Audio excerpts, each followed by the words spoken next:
क्या तुमने कभी सोचा है ये पैसा छापता कौन है? ये सारा पैसा सप्लाई आ किधर से रही है? अगर तुम्हें लगता है कि गवर्नमेंट ये पैसा छापती है तो ऐसा बिल्कुल नहीं है। गवर्नमेंट के पास इस चीज का पावर नहीं है कि वो पैसे को छाप सके।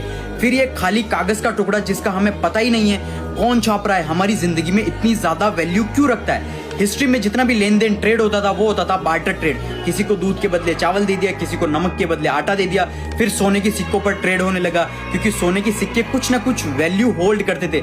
लेकिन ये कागज का टुकड़ा जिसका हमें कुछ पता ही नहीं है, इसे छाप कौन रहा है और किस बेसिस पर छाप रहा है? पूरी दुनिया में 315 यूएस ट्रिलियन डॉलर डेट के अंडर है, लेकिन हमको ये 315 ट्रिलियन डॉलर देने किसको है? ये एक अमीर आदमी अपने टैक्स बचाने के लिए अपना सारी जिंदगी उधार के पैसे पे गुजारते हैं। यहाँ पर मैं छोटे मोटे इंस्टाग्राम पर पैसे दिखाते हैं उन अमीरों की बात नहीं कर रहा हूँ, मैं बात कर रहा हूँ टॉप एलिट्स की, जो अल्ट्रा बिलियनर्स हैं, जो हर सेकंड हजारों करोड़ों कमाते हैं। ये बिलियनर्स क्या करते हैं? अपनी कंपनीज के शेयर्स को बैंक्स के पास रखते हैं, एज ए कोलेटरल रखवाते हैं, करोड़ रुपए का लोन लेते हैं, लोन को वापस पे करने के लिए फिर से लोन लेते हैं और ये पूरा लूप होल तब तक चलता रहता है जब तक ये अमीर मर नहीं जाएंगे। इन सारी बातों का बैंक्स को भी अच्छे से पता है, ये पैसा हमें नहीं मिलने वाला, लेकिन फिर भी वो लोग इन लोगों को लोन्स देते ही रहते हैं। बैंक्स के पास रियलिटी में इतना सारा पैसा होता ही नहीं। बैंक्स के पास बस 5 से 10% फिजिकल कैश होता है, बाकी सारा का सारा पैसा डिजिटल कैश है। मतलब वो सिर्फ कंप्यूटर में कुछ टाइप करते हैं और कंप्यूटर के अंदर नंबर शो हो जाते हैं। इस चीज को हम फाइनेंस में हम